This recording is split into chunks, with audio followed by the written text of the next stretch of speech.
Well, hello there and welcome to Travels with Geordie, and welcome to beautiful downtown Victoria, British Columbia, where we're keeping the boat MV Zephyrus, my friend's boat, over the Christmas holidays. And it's been a ball to be downtown here, snuggled down in the inner harbour of Victoria, beautiful natural harbour, and just surrounded by the lights and the sounds and some rather large cruisers, and the world famous Empress Hotel, which is all lit up at night, and you can just see it through the boats here.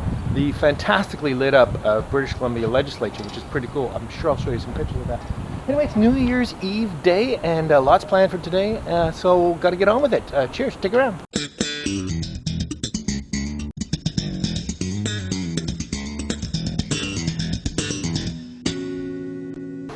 Hello there folks, welcome to Travels with Geordie. It's shortly after midnight, and Victoria is a bit abuzz.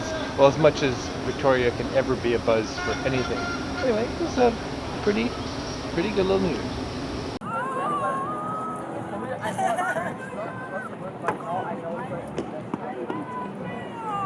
I know French.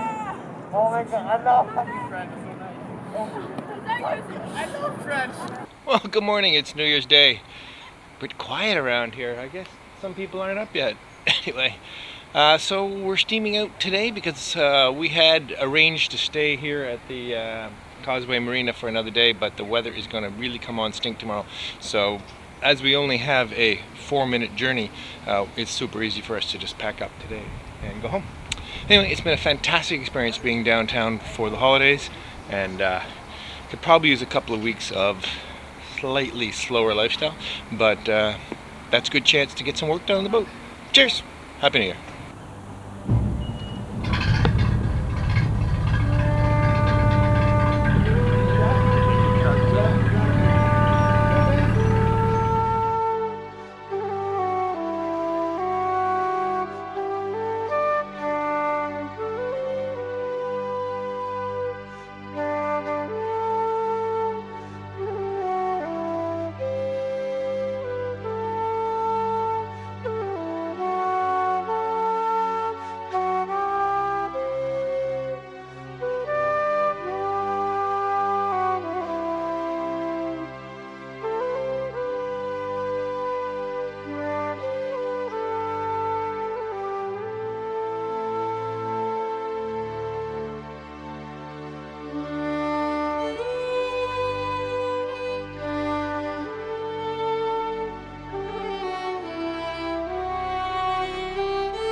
Hello there and welcome back to Motor Vessel Geordie. How about that? I'm back aboard my own boat. We're going to get some work done here, aren't we, Pup?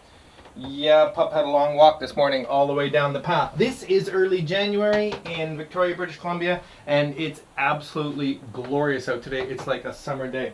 Okay, I want to start off. I got a package. Got back to the marina after being downtown, and there was a present waiting for me at the marina office. So this is going to be my first unboxing from a viewer. Thank you so much, Pat. See what's in here. Alright, so this lovely looking box comes from Pat Mornan, a long-time viewer who kindly sent me a little something. So curious to see what's in here. Alrighty then. I think this is my first unboxing. I don't even really know if I'm really much of an unboxing type of guy. What do we got? Oh my gosh. Oh my gosh, I know what these are. Ha ha! What a treat. What an absolute treat. These, for those of you who are unfamiliar, are speed wrenches. What they are is basically, without nicking the chrome here, let's see if I can do this without damaging them. Okay, so here's a sweet little 1/4-inch drive one. This is basically predates using impact drivers to, well, of course it doesn't have the force of an impact, but it is fast. So basically you put a socket on there, put it on whatever you're doing, and just wind it right in. And some of you may remember I mentioned in a previous episode that it would be handy for some of the stuff I was doing. My gosh, look at this. So there's a 3/8 drive one and a 1/4 inch drive one. Really sweet. And a little bag, another little bag of goodies. What do we have in here? Oh, very handy. One of the little adapters for a standard screw bit that you can get with stuff that'll go on the 3/8. Drive a screw, Robertson, Phillips, whatever have it. It's got a Phillips in it now. It seems to be a bit jammed, but I can get that out. Excellent. That is really sweet. That is just awesome, Pat. Thanks so much. That'll be a very nice addition to my toolkit. Let me get them cleaned up and proudly placed in the kit. Okay, so listen, with a little further examination, this thing is super cool. It's a little collet chuck. Basically, the threaded ring here has a rubber O-ring inside so that as you tighten it down, it will tighten up on any generic hex fitting or you know, bit that you can get anywhere these days. Fantastic. So we can opt out the Phillips and put in the good Canadian Robertson and tighten that up. And now I have a speed wrench Robertson bit. Let's go find something to spin.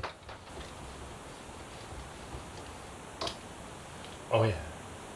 Speaking of this, I should probably explain. This strange little panel you see sitting here against my bed is, well, I guess you'd call it a modesty screen, because if you look up through there, well, yes, that's a big open window, and I'm not much for curtains, and well, that's the dock that all my friends and neighbors walk down. So the truth is, they can generally easily have a view at me, reclining in my boudoir. So to avoid that, just, you know, for them, I have designed something that might work out well, and that's a door that would go here. And let's just show you the 3D, shall we? So here we have the beginnings of a 3D model of the whole boat and the offending doorway, so you can see the view in question. So we certainly need a door, and if it opens against the bed like this, it works pretty well even with the door open. So I had this other idea of putting a little cabinet on the inside of the door, which would act like a little sort of a night table. I think it would be really awesome. So pretty neat, right? Wouldn't it be neat to have a little night table right here, kind of a little place, and then when you want to make the bed, when you want to be able to have access to it properly, this is just a door, and it swings shut and it becomes a door, giving you proper privacy. After all, the head is here with the shower, so if I had guests that wanted to use this room as a changing room, it would be separate from the rest of the boat. So I'm actually really, really pleased with that. I have another door I have to make. Now, to be fair, I don't have to make this door. The door is already made, and I've made new frames for it, although I've never really finished them. What I have to make is some sort of hatch for the top of this companionway. It had a one-piece large hatch that flipped up, which was functional, but very annoying when it was up because it broke all the view of everything you were seeing out the front. So I want to do it with a, well, let me just show you.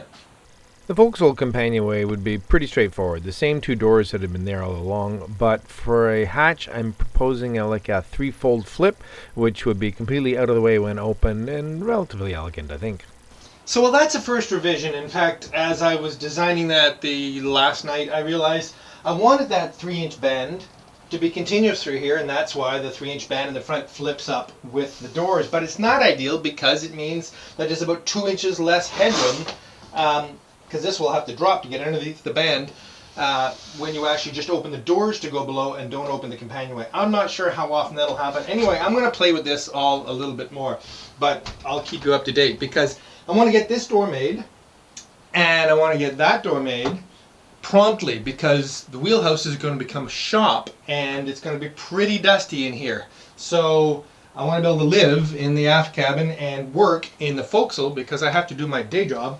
In fact, at some point I'll probably be living and working in the forecastle. After all, there's a bathroom up there as well ahead as I do the work in the aft cabin. Anyway, way more information than you need right away. Now I got to come on with a little bit of a confession. How about this super nice phony planking I did up here? Well, it's a friggin' disaster. Yes, I used door skin. Many of you saw it coming. I haven't dealt with the leaks in that corner, a little bit up there, and a little bit over there yet, and as a result, it's trashed. Well, it's $19 worth of wood that's trashed, but I have to redo it. I'm not going to redo it until I sort out the leaks, which I thought I had. Wooden boats, perpetual leaks. That's why most of them live in boathouses. Anyway, so part of this project would have been nice to redo this, but I'll have to do that afterwards this summer when I've got the leaks completely dealt with. Other than that, I'm going to get that closed up. start to work forward, start to work in here, and start to work in the aft cabin. Really what I should be doing first is all three soles, the floors in all three of these cabins. The one I'm walking on is a mishmash of assorted bits of nasty old plywood that are sitting on an equally messy structure that is sort of inappropriate for the way the new layout is going to be in here. The steps are an absolute disaster. I should be rebuilding this whole thing, but that would be a ton of marine plywood and white oak, which I can't justify right now. It's going to be exactly at the same plane level place that this one is, so I'm going to build cabinetry in here that can come out, and when I have a chance to rebuild that, I'll do that and then just put the cabinetry back down. Exact same situation in the aft cabin. The sole down there is old marine ply. It's in unbelievably good shape considering it's soaking wet because all the limber holes are clogged. So any moisture that gets into the cockpit trying to move its way forward gets clogged in, and every single excuse me, every single frame bay is just full of water.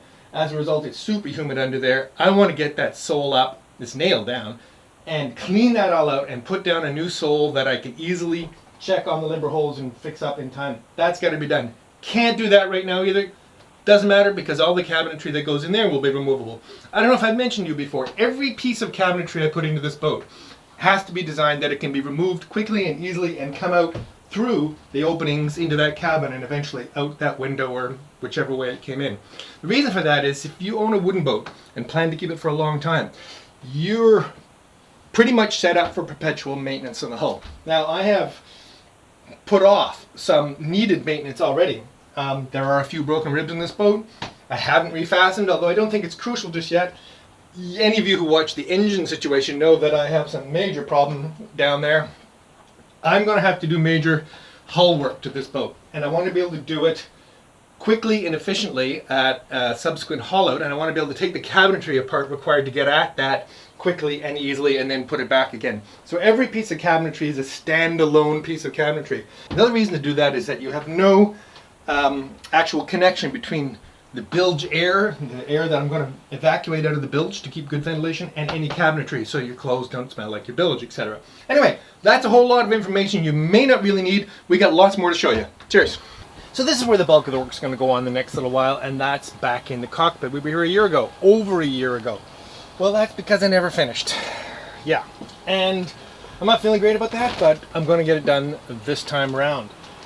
Basically, the major problem is this mahogany planking. Basically, it exists here on these benches and across the back of the transom.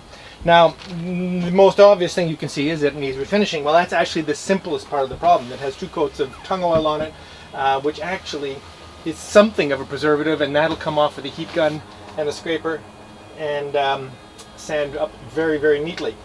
The biggest problem is the sealant. Now, you notice I'm using the word sealant. From the construction industry, I think of goop in a tube as caulking, but in the wooden boat world, caulking is another thing altogether.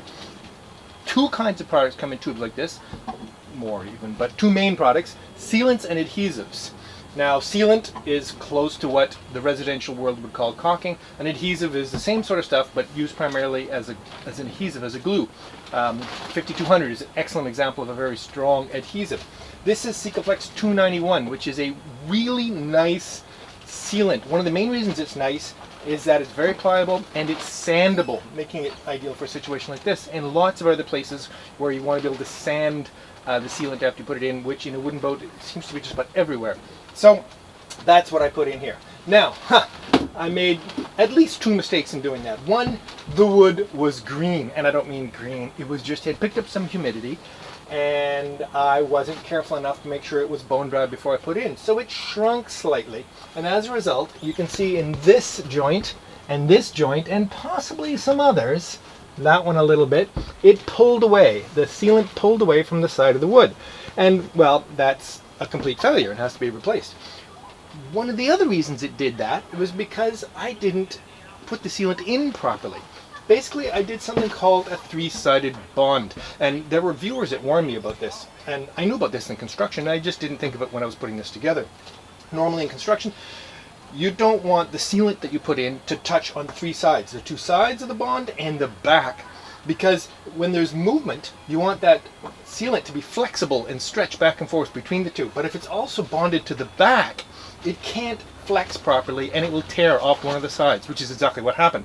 So normally you put in a bond breaker in construction. That's a tiny little cord of foam that you just squeak into there, and then the sealant can't stick to that and will only stick to the sides. But this is a very small joint and very shallow, so what I should have used was bond breaker tape. Scotch 3M. If 3M doesn't make it, it doesn't exist. Anyway, this is just very, very skinny tape that you lay in against the bulkhead before I put the sealant in, and then do the sealant and the sanding and all that. But what it keeps from happening is this, from the sealant from bonding to the bulkhead.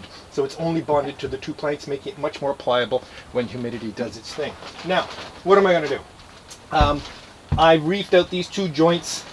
They didn't come out easy because the sealant was still pretty stuck to most of it. But with a heat gun and a tiny chisel, I can get any offending ones out and put the bond breaking tape in and redo them. I don't know if I'll do every one. I will give the ones that look good a fairly rigorous testing with a knife and be prepared to have to replace those in time. The other thing I need to do, of course, is screw and bung all of this because the stainless steel pins are not likely to hold forever. And again, on the thwarts here, same deal. Only stainless steel pins holding it. That's why it kind of sounds loose. So that all needs to be screwed and bunged and refinished. But I'm super happy with this. I don't know if you remember, I don't know if the camera will pick it up. If I go down here, you can look up through these gaps. Maybe you can, I don't know if you can really. The point is, this is ventilated. This is a ventilated surface, and the water will cascade off, although it looks like solid plank on the whole. Now, the next big thing in here is the thwarts. Well, I made the thwarts, those of you who maybe watched me make them. They were prepped, everything was done. They've been inside all winter and through the summer because I never got any finish on them. As a result, it would be death for them to be out here. So they need to be completely soaked in clear penetrating epoxy sealant so that they're really, really stable, because if humidity gets on the one side of a big planked up thwart, it's going to just turn into a potato chip. So that's got to be done. There's some more structure to happen in here. Again, this all needs to be refinished and screwed and plugged, easy. I have to fashion a piece to come in here. Now, first off, you say, well, that will be steam bent, but steam bending sapele mahogany is not supposed to be all that easy. In fact, it may be impossible, but I'm going to try. Some of you are probably screaming at the screen now going, no, don't even try, but we'll see what I'm going to do about that. I've ordered some special wood to do it. And then everything from the sole up will be largely under control. Oh no, not so. I have to make an eyebrow, a little brow piece here, but that's pretty straightforward carpentry. Then there's the sole. If you remember, I built the structure for this sole over the tanks that are below it, and this is just some temporary, although it's marine ply, that I could walk on in the meantime. This will be teak eventually. I certainly can't afford it now, but I'd like to improve it a little bit in the meantime. The truth is, marine ply is such a tough material.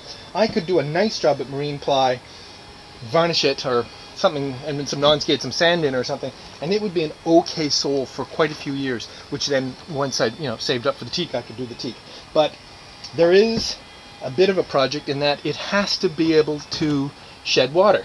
In other words, it has to have scuppers, because all the rainwater that comes off, well, the cabin top and the entire cockpit and the thwarts all ends up on the sole, and it mustn't drain into the bilge, because fresh water in a wooden boat is a disaster. And yes, I've had it for a year now, although I put a bunch of rock salt in the bilge hoping to reduce the likelihood of that being a problem. So I have to engineer and devise some sort of scuppers for that. Way too much information for you right now. Let me go show you the thwarts.